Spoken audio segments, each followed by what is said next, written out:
at the group stage, meboa. Then 2002 Brazil, 2006 na Brazil to me call the round of 16. Ano di Ghana. Yeah. Then Obabeshe 2006 Italy. 2010 Italy be free group stage. Yeah. Then Ocheke 2010 Spain. Meboa. 2014 group stage. So I say Spain so be free. Yeah. Then 2014 Germany in 2018 Russia should be free mo. So I think say France defied the odds by going into another final back to back. Yeah. Since 1998, and now boils down to their squad planning and the project they've done. Newton squad nekuta France in a very difficult CB break you for a long period of time. Omwana 21 for the crane you. Lenny Euro Mune Ransheki mu under 21 level honoma. Omunian promote omokran for omai. Yeah. Omuni a different breed. And I'm here team no mujina hobo ne quality ne wo team ni man. I'm busam a lot of questions there. Even Osman Dembele no bench. I'm not give my Osman Dembele or bench. Couple, trust you me, if France qualifies for the World Cup, now Paul Pogba, any N'Golo Conte, and a very good season with Monaco, any Al Ittihad, and even in the Saudi League now, Omumi Olubabe squad we own. Yeah. Hey, selection very deal. Squad ready. Omumi Olubabe squad we own. And yen him how Didier Deschamps or a loyalty coach Newton before the Bacala Telotino. Ono omo ma ya dia boane pen no. Onje o ma jeje muda. And I think if you have Kante and Pogba with Tchouameni. Manu Kone. Tell me. Infinity o Messi pempim. Na na san ka you crab see cross Mbappe. And because e be going to in favor o me block bibia. Ah na Pogba so amba Pogba the supply ne beba. Any a team behind who. And I think sir, the only way Argentina were able to beat this particular French team because of the fact that now Argentina wanted it more. Sana na behuno. No money a breach. I say omu hia de no. Like I didn't omu hia. I say omu nyina hia. Baba ku hia che. Ba say ba ko no obi. Oh. Messi no na nya because o hia de na dia na de. And you could see in the game, but look at how they came back from 2 goals down. Solid. First half, no we are off. This is what the French national team is about. X factor. Kapu, emuya din said they are winning back kubia. Obe pie free chiraba say no the one about to say panyan. I want to see them do well. You see, I think sir, we've always discussed about certain quiet movement of coaches and even players. For example, Carlo Ancelotti had written a book about quiet leadership. But I think there's an emergence of a quiet national team on the continent. We are not paying much attention to it. A very interesting seminar new team grandpa but we move it. Okay. Yen check the group now Senegal, Sudan, Muumuno, Congo, and a topic group no. DR Congo, and your Congo Brazzaville. The last time Newton DR Congo qualified to the World Cup in 1974. 1974. Now 1974 na DR Congo na nkasa no. Omaje the African Cup of Nations they see omo now so. Those days they were not called DR Congo, near from Zaire. Zaire, yeah. As at that time. Let's not forget to say omo from round omo de ball Africa. Esa so de ball World Cup no. Na based on the fact to say na omo team players do na ene ya to team ni din TP Mazembe no. Na omo bo e wo Englebet. Okay. Let's not forget that 1966 they bani na African Champions League no. Englebet, Alali, Kumasi Asante Kotoko. Meka clubs are not very dominant on the continent too. Yeah. Kotoko share even Englebet. I think the semi-final of 1972. Everybody ba. They won it in 66. And they are taught for soon, they are about to do paper so to say. So you look at the core part of their team and it was dominated by Englebet players and now from TP Mazembe. So there is a true reflection of their club performing on the continent. Our national team. Our national team need DGBB on the continent. And our national team is so push on the World Cup because it was an invite. to Zaire. Fast forward. Oma ba besi be 2015 year ya boy. 2015 year ya bo AFCON yo moto so third. Equatorial Guinea. Eno no mu goalkeeper no kwetena form a na Osano Kidiaba. Yeah. That same time no. Hwe se na TP Mazembe form on the continent na to say.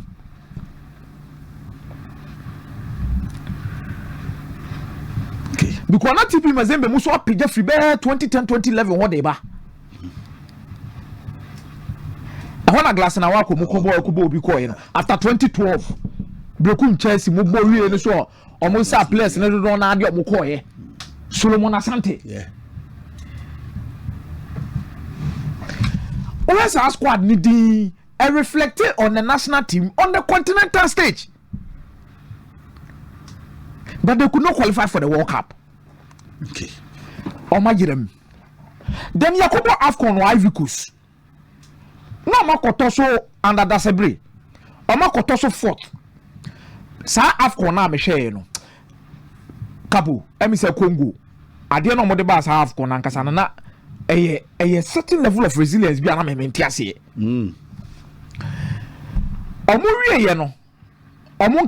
They've qualified for another AFCON in 2025. They are building something quietly, but we are not realizing consistency. For the first 2 times, it was based on the fact that club size in performing. But this time around, it is not like that. On the first 2 occasions, it was TP Mazembe or Englebet. And direct influence on their national team, but this time around Entisa couple me de Shadrack me de almost starting lineup na sendo ye ready na have baby obi abo na team no more build no na sure how one be threat on the continent. Okay, abra TP Mazembe no kura confirm no yenti di ni bebre no AS Vita Club yenti di ni bebre and also confirm. If you look at the lineup of this year can have baby obi a free bar and the quality of modern idea couple, I think say this is a team that are coming stronger. Ubetime biemu kakra bi di amame for Congo ni part ne pa ho na him yame. And almost South Sudan by 4-1. Utwado ba be catch say they are not smaller nations. No, big nations are scoring. Oh yeah. Big nations no kwa we obe show. Burkina Faso ko say Djibouti says no. O say they are Utwado no dey beba so. Hwe Edi Newton. Chancellor members is so Lille. One Bisaka actualized the Congo CC. West Ham. Now, Butubisika, Delhi. Ono was Saint Etienne. Oba who D2 or RC Jank. Or Sunderland for team no the bar leak in Nubu Sadik room. In the Obo. No, Sadik. Amoko Fani free, Union St. Gilles. And then buy.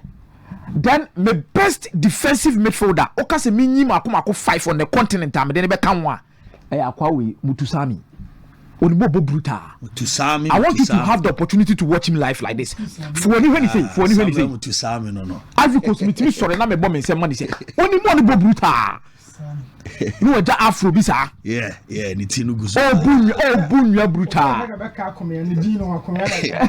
Mutusami bunwa brutal. Then ono ni dia Mutusami ni was Silver Sport Wateki. Yeah. Then Kayembe ono so ne nam Watford. Yeah. Mbuku ono so ne nam France o Bakambu ni nam Rebetis ama wo visa. Now this is a national team Mayele ono ni see account from young Africans or the copy more pyramids. Eye champion no onya bi mo. Oko bencha young boys for winger bi earlier. Ono so fi Congo. Ono so nya bi mo. Mishak. Ya call the last AFCON na Charles Piquel. And then Mutusami. And about the double pivot Edema Congo and on started. Okay. So you look at the squad depth and the quality of this Congolese team. Couple on Betimini Obiabo on the continent. And they have done that steadily without TP Mazembe. And consistency with a certain quota on maintaining for the last 4 years. He's doing a good job. Oh yeah, Jumapa. Dina Congo Dinamo. Now the next game no na new team pass Senegal and Congo never bought the next match. Mbeyere Senegal and Congo. You go see and DR Congo no was 16. And DR Congo so go home. Na Senegal no 15. Senegal no 15. Ana kwasi apia so ni Sudan what 12 tally actually. Kwasi so na area ba. Kwasi so riaba. Kwasi so a home game against DR Congo. Okay. No so betimi awini. Possible. But I'm so impressed with what they've built Newton in the last 4 years. Wait, Oba Afcona favorites to enter the semi-final. Me dey never count. Yeah. We are not pressure new almost. Pressure new almost so. Obi a few, obi a huno. On the mo aso abedu. On the mo no akwakudu. On the mo no akwakudu. But omo no so fair. New York omo last training before the semi-final game. I think one school be muni a now Ivory Coast. They speak only French. Okay. Boys ni be na they want obusan English kana. No obusan English go view. But at a point in time one of them came, I think Chancellor member. Then we put to him say a day na omoye ni differently from the different other nations. I said this time around no or my the unknown or the dark horses in the competition. And he stated one thing say war mukrum. Yeah. I don't know if you've realized it about diamond is or moment rounds. They are killing so many people. Omamunti krumo. Asamo kan toma oso omunti krumo. Ebi mu nyini wo ho, ebi mu anyini wo ho. Omo man nyini wo ho no have not been able to experience at first hand how omo mu free kru ni mu ye dey. Free, yeah. The only thing they can give back to them. So omunti na krumo da. Enfili stand your money bino is to put results on their page. Imagine DR Congo qualifies for the World Cup since 1974. At the end of the feeling well high, and they are on the verge of doing that. They are. Omo draw crazy. No visa we mo squad omo timi Senegal mo. Omo timi na mabo. They can play. Omo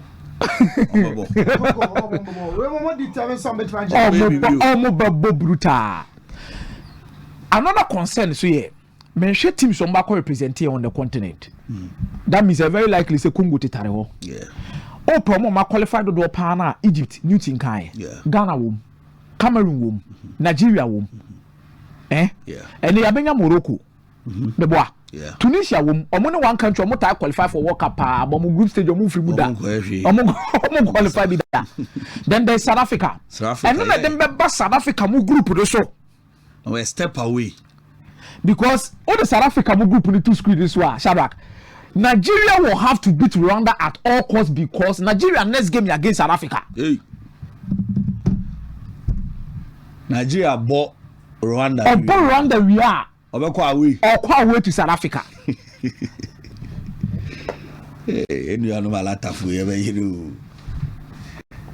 South Africa 16 points. Benin 11. Rwanda 8. Nigeria 7. Nigeria shall Rwanda obeko say 10. Yeah. Then Nigeria will have the opportunity to get a good result against South Africa. To even make it 13 if they win. Let's work closely to 3. Yeah. But your team said there's also Benin who will be playing in Lesotho. Because Benin is Zimbabwe boy. Benin is Zimbabwe. And I did Benin call 11. Yeah. Benin so ye kroketo bi ono so ben Nigeria ono so nya qualification no beko se no so ye be top 4 in terms of omo to so second and omo to so omo nya the most accumulated points omo 90 me fan qualify no na go playoff. Benin will relish the playoff opportunity because ono woni say outrightly ne bedding the likes of Tanzania money I've seen other nations omo in target the playoffs. Even Sudan will have to target the playoffs. Yeah, because we be done it. What you say? So upgrading who said the what to be playoffs there? New team make catch say munga mu. Anything can happen during playoffs and you can qualify. Formula be enemy. Yeah. And you have to push to qualify. So all Benin is pushing. Now Nigeria with all their superstars. Ademola Lookman. Calvin Bassey.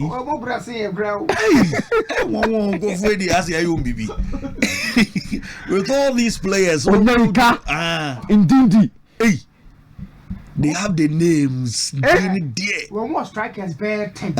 Every single striker in there, ba. Victor Osimhen. Kotoje. Lookman, Chukwueze, Alex Iwobi. Boniface. But go for us, Nigeria for South Anaka. Ampo players in Nama. What the Ghana Blaster players? I say, so Nigeria for Naso Masu Kabu. With all these players who bought Rwanda, who bought Lesotho, Zimbabwe, you can't qualify. Chromo to me, Rwanda last year, so kind of Nigeria, Calcrano. Oh, you Lagos crowd, Nigeria. But, Unia, you can't pad, yeah. You're right. Plus a Nigeria name. Pow, Mubada, and you break, and some of the Bob. Now, this is a South African team that is dominated by Mamelodi Sundowns, Orlando Pirates, Kaizer Chiefs players. Sundowns boys now ball club cap no for South Africa they say they become very calm. Okay. I'm pressure be any also. But to beat Rwanda. Okay, say last year yeah, African Cup of Nations qualifiers Rwanda beat Nigeria 2-1 So last 2 years so be back on qualifies. Yeah, I know the show. How much 2 more Lagos? Yeah. I be show by 2-1. Pressure won. You know malata fu. It ene. You back ko how Nigeria and Rwanda. And they mashe. And they maswi. Omo asha so shep. Every say kromo on this omo bubu ni omo say stadium. The Ghana and Nigeria they no kra ko si wo Moses Abiola stadium no kra bisa. They need to get results. Of course. They need to get results because South Africa game is very difficult. South Africa game no extremely no back ko share FMB ho baby. No twa guachi. South Africa boys no ni born no sa wo consistency with the coach na. Osasu coaches. Nigeria after the AFCON Masisa coach say. Masisa coach. 2 or say. Boni no de omokomba no mo ne nya adokwa. Yeah. Okwa no mo ma Finindi George. No so be hwe Ano mo ma Augustine Eguevo. Technical director obi akwa no so be hwe o Masisa coaches bibi. On match wa no so Eguevo on the boy. Eguevo on the boy. And Eric Charles. Eguevo on the boy. Abehwechi. No so abehwechi. You look at the kind of quality they possess. Any no man I'm expecting them to get a resource as soon as possible. Pressure no almost so. Mame Keved group no. Keved for no. Because Keved is on the top of your group. Also, come on, heading now more represent here no. Yeah. But at least I was expecting say. Oma kododo na ade ama continent no come na be sa ko biem dia mai. Because you see no we say you 9 instead of 5. We move 5 for no. We've always seen Ghana over there. Yeah. We've seen Cameroon over there. We've seen Morocco because Morocco akwati anim. Yeah. Nigeria should be there. Egypt me ya omo. Hey. Omo ko bi o. Baby. Omo ko there but I'm talking about those 5 and come yeah. Then Senegal. Yeah, Senegal. 5 nations way. Egypt ni Tunisia wa mo kwa ye hu hwe. Because it's high time we need to think about the progress of the continent first. Yeah. What happened to 24? You're quite happy. Yeah, what's your pa? Koko for no. I'm coming to me more. Morocco for na actually bibi kakra. Morocco for na be twa. Omo na kwati omo ni. Before that, yeah, Cameroon no. Yeah, Cameroon ni Senegal for no. US 94 referee Nigeria. Oh yes. And France 98 Senegal. France 98 Senegal. And South Africa 2010. 2002 Senegal. 98 was our then come down. I don't know. Yeah. Morocco. That my bamboo power North Africa for no pie. Egypt in Saudi Arabia game of 2018 World Cup. No more patch out Egypt, no more. Then I was like,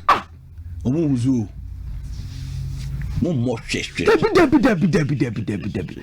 It is half 5 and a quarter 4 na be kan wo no. Wo de anya new for be 2 bi hwese new for no mfim betimi aboya.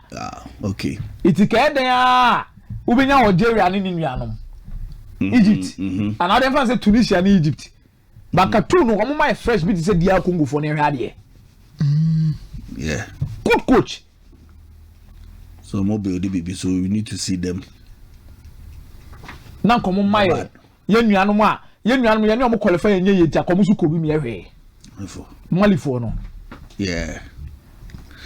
Yeah, Malifo so on World Cup and also ka enye bad. Ivory Coast so couple ade be ya ni guase pa na ye say ya bie World Cup mu ni akọ ne ankoye hwe. Hwe so group no Cape Verde, Cameroon, Libya, Angola ko World Cup ne ba ko. I think 2006 oh. Angola. One of the World Cup Angola was there. Odemanucho ne Fabio Utia, you can draw us back to the line. You no mo call you know. You can help us. Angola go show ni enemo na eye. And the continent no hu ya eh. Now Cape Verde e the Angola players na eko. Because atima say. So Portugal line na. Yeah, Portugal line na. Cape Verde ni Angola. Omusu ni epe, ombibia epe. Baby. Aha. Omuso mu ni bopa. 2006. Bantokwesi Cameroon.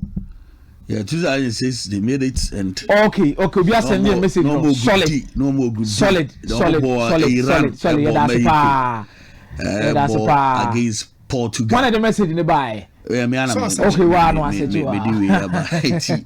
that's true. Yeah. Now, couple Cameroon for Ntokwesi. So say no munya na koy. You know munya na koy. You know munya na koy. But Cameroon no Ntokwesi yes wo Newton. Dodo na je 2 years so man call World Cup na the reset be ba ma Samuel Eto'o. Mark Bryce wan yadwuma. Ye be yi na ye. Belgium ni no. That's a Tony coach. Mark Bryce na no administration. Hey, it is say Bobo Kat dey go to. Hey, so me ni na. And here dey mo Mark Bryce. Auntie Mark. Also di ka ho because Cameroon for so we be o mo da Cape Verde for no. Oh, mo players brutal Cameroon. Mbo mo na no hu ni na actions no. And the legendary Vincent Abubakar. Yeah. And the legendary Vincent Abubakar. Senior man day. That's ba. You know ko chipo motin so. Na re chipo motin. Afi o mo nya play bia be fra Carlos Baleba mo ne some boys ni nyina. Na o Baleba nguisa wo be for Carlos Baleba ni Anguissa wo video. Ngaju mu nyina wo defense. Omo players. Omo Nigeria for more squad. By group here dem say no. Omo eto so second pressure ba. But Cameroon for they happy. But look at a war-torn Libya. But omo defense na bad Cameroon. Their defense is not bad. 4 goals in 7. It's not bad. Even attack no cry no. I'm actually be a couple. So what's wrong? Shamo attack 15 goals. How much 15 goals? The closest one 9 Cape Verde on that top. And Cameroon also has the best defense. 4 goals considered in 7. Obiama mi dimba kubi from Angola. Fabrice Akwa. Okay. Fabrice Akwa mo. Dominic Champion. Fabrice Akwa na no because she anu ha. Me ref game back no ambassador for BB. But that's one na mo aso nyo bia na mo. Aso nyo bia. But I think said the next games for Cameroon before Ombekono are very important to understand how Nyoma City akoye e de amomo. Kapu, omo next game against Cape Verde. Cameroon group no. Ombekwawe. Shadrack and Fabra mention my also. Oh, it's so surprising say attack omo na the best performance. We had defense omo also na the best performance. We shall lost so omo lose game o couple. I won't lose game. Cape Verde na lose baako. Yeah. I was poor in both defense and attack as compared to Cameroon. Yet Cameroon in that second. I feel maybe Cameroon drop vital points. Ebe draw me in Sano. Draw me in Sano. Baako ba away to Libya. Okay. Baako ba away to Angola. If you draw me in Sano, meaning I'll tell how many points I try go 3 games, you know. What is 6? 6 at watching. But they try Musu man come to me the Abesan Cape Verde when you almost quite Swatini ko goalless. Such countries no ya na me catch roll. Omo me bibi, omo ko ye bibi o. Obe how. NDA. Omo ko Swatini ko goalless. Like Joe points. Ye bi na Nigeria ye. Nigeria no go there. Joe points ya Chad. You look at Cameroon team now.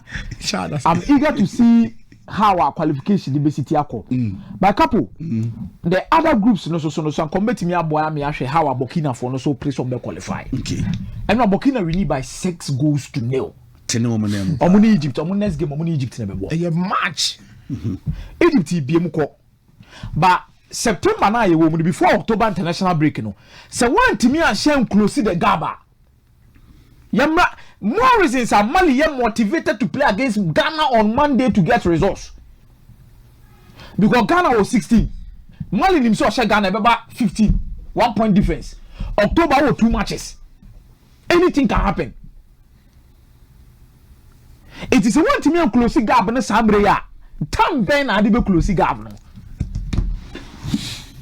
To close gap na. September na dey close gap no. Where you pressure na free ho so. To October no ba no abewie ne simple. Se sia na Nigeria pressure ni nyina ba so no. Omo wie ne haya o. Omo hia October to finish. Asem no no. Ya anyere ho asa na ye di. Ya anyere ho asa na ye di be. Banka America ya Morocco line ni bia wa wie. Na wo home. Yeah. Na players na wonju omundi. Wonju omundi no na de omo bobo sa match. Na ka de omo bobo those games no. Try omo, especially omo be after omo be ko after. Yeah. Burkina was 14. Egypt was 19. The next game your Burkina bo ofie de tia Egypt. Ogadugu. Oshana wa ba 17 19 yete be ko break na ba na 2 points. Osha so oku. You make or break. Egypt so ever relation opportunity say that be. Mami wie is hamle. That's already a group where as a fruit be mama do. Anakapo. I remove. As a fruit be we top 2 na everyone. Ethiopia, Guinea Bissau, Sierra Leone. We yes room you na dey aka you travel. As a fruit be. We say can you happy park yo. Oh, Comoros dey Chad dey the same thing. Get Ghana group anyway dey say so. How come what day? Na how every pass say you can coach. Give me coach ready. Have some pressure level but I think it will be decided by the game between Burkina and Egypt. Yeah. So it be born we are.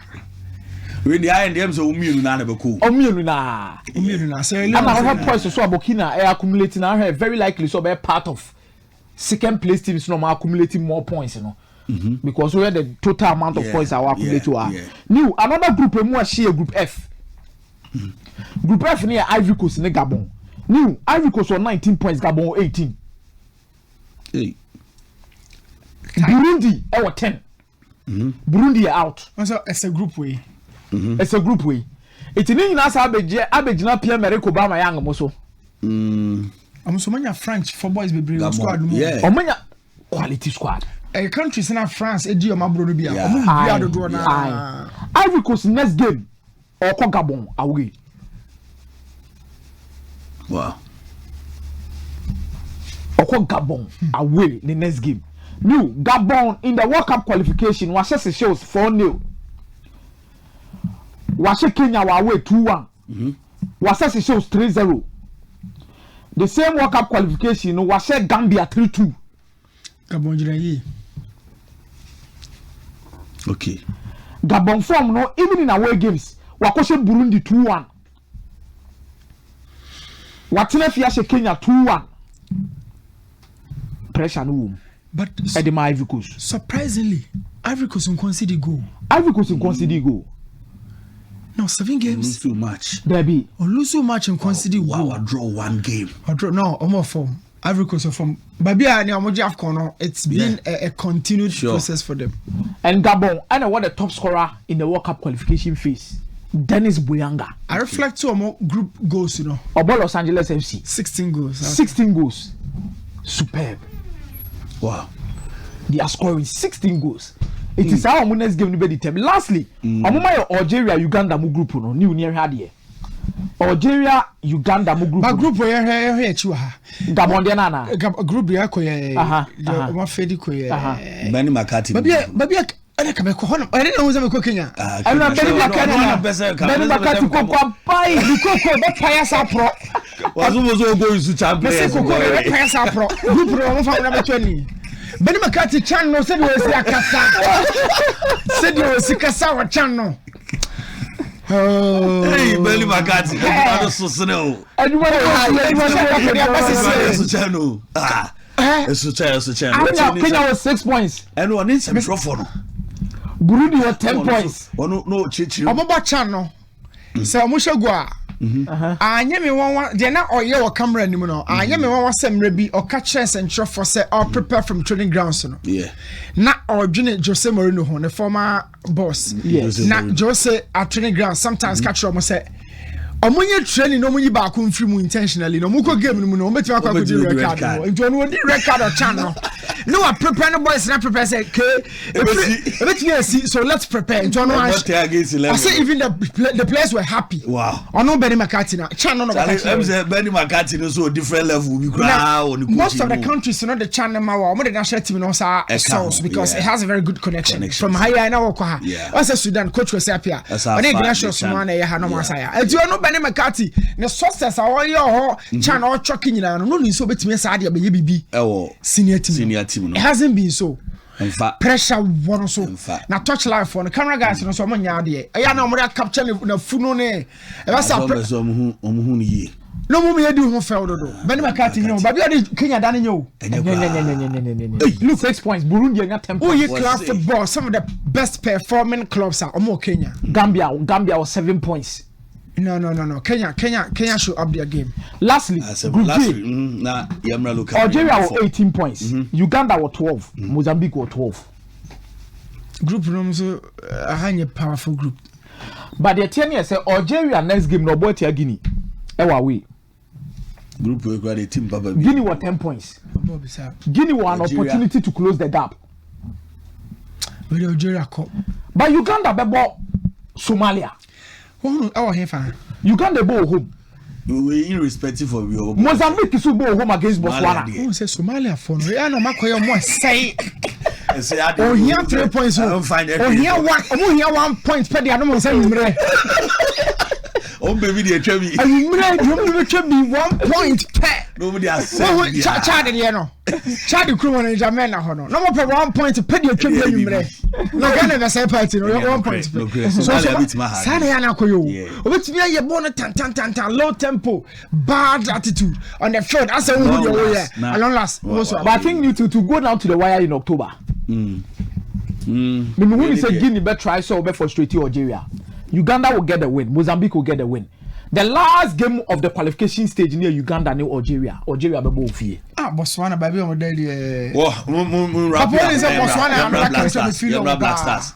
Oze. Me feel Botswana pa. Botswana kuno. Country me feel. Oh okay. But me share countries. AKOMEAH na presentation. Na me share countries.